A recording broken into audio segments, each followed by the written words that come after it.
Hi ಸ್ನೇಹಿತರೆ, ನಿಮ್ಮಲ್ಲಿ ಒಂದು ವಿನಂತಿ. ನಾನು ಮಾಡುವ ವಿಡಿಯೋಗಳನ್ನು ಶೇಕಡ 97.9% ಸಬ್ಸ್ಕ್ರೈಬ್ ಮಾಡದೇ ಇರುವವರೇ ನೋಡುವುದರಿಂದ ವಿಡಿಯೋ ನೋಡುವುದರ ಜೊತೆಗೆ ದಯವಿಟ್ಟು ಸಬ್ಸ್ಕ್ರೈಬ್ ಮಾಡಿ, ಹಾಗೆ ಪಕ್ಕದಲ್ಲಿರುವ ಬೆಲ್ ಐಕಾನನ್ನು ಒತ್ತುವುದನ್ನು ಮರೆಯಬೇಡಿ. ಯಾವ ನಕ್ಷತ್ರದಲ್ಲಿ ಹುಟ್ಟಿದವರಿಗೆ ಎಷ್ಟು ಮಕ್ಕಳ ಭಾಗ್ಯ ಇರುತ್ತದೆ? ಕೃತಿಕ, ಉತ್ತರ ಫಾಲ್ಗುಣಿ, ಉತ್ತರಾಷಾಢ ನಕ್ಷತ್ರದವರಿಗೆ 9 ಮಕ್ಕಳ ಭಾಗ್ಯ ಇರುತ್ತದೆ. ರೋಹಿಣಿ, ಹಸ್ತ, ಶ್ರವಣ ನಕ್ಷತ್ರದವರಿಗೆ 2 ಮಕ್ಕಳ ಭಾಗ್ಯವಿರುತ್ತದೆ. ಪುನರ್ವಸು, ವಿಶಾಖ, ಪೂರ್ವವಾದ ನಕ್ಷತ್ರದವರಿಗೆ 5 ಮಕ್ಕಳ ಭಾಗ್ಯ ಇರುತ್ತದೆ. ಆರ್ದ್ರ, ಸ್ವಾತಿ, ಶತಭಿಷ ನಕ್ಷತ್ರದವರಿಗೆ 5 ಮಕ್ಕಳ ಅಥವಾ 3 ಮಕ್ಕಳ ಭಾಗ್ಯವಿರುತ್ತದೆ. ಆಶ್ಲೇಷ, ಜ್ಯೇಷ್ಠ, ರೇವತಿ ನಕ್ಷತ್ರದವರಿಗೆ 2 ಅಥವಾ 3 ಮಕ್ಕಳ ಭಾಗ್ಯವಿರುತ್ತದೆ.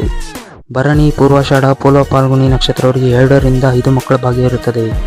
ಅಶ್ವಿನಿ, ಮಖ, ಮೂಲ ನಕ್ಷತ್ರದವರಿಗೆ 2 ಮಕ್ಕಳ ಭಾಗ್ಯ ಇರುತ್ತದೆ. ಪುಷ್ಯ, ಅನುರಾಧ, ಉತ್ತರವಾದ ನಕ್ಷತ್ರದವರಿಗೆ 3 ರಿಂದ 4 ಭಾಗ್ಯ ಇರುತ್ತದೆ. ಮೊಗಶಿರ, ಚಿತ್ರ, ಧನಿಷ್ಠ ನಕ್ಷತ್ರದವರಿಗೆ 3 ರಿಂದ 4 ಮಕ್ಕಳ ಭಾಗ್ಯ ಇರುತ್ತದೆ. ವಿಶೇಷ ಸೂಚನೆ: ಇವರಿಗೆ ಪ್ರೆಗ್ನೆನ್ಸಿ ಸಮಯದಲ್ಲಿ ಏನಾದರೂ ಅವಶನ ಆದರೆ ಆ ಮಗು ಕೂಡ ಲೆಕ್ಕಕ್ಕೆ ಬರುತ್ತದೆ. ಅವಶನ ಆಗಲು ಕಾರಣ ದೋಷ ಇರುವುದರಿಂದಲೇ ಹೊರತು ಬೇರೆ ಏನೂ ಇಲ್ಲ.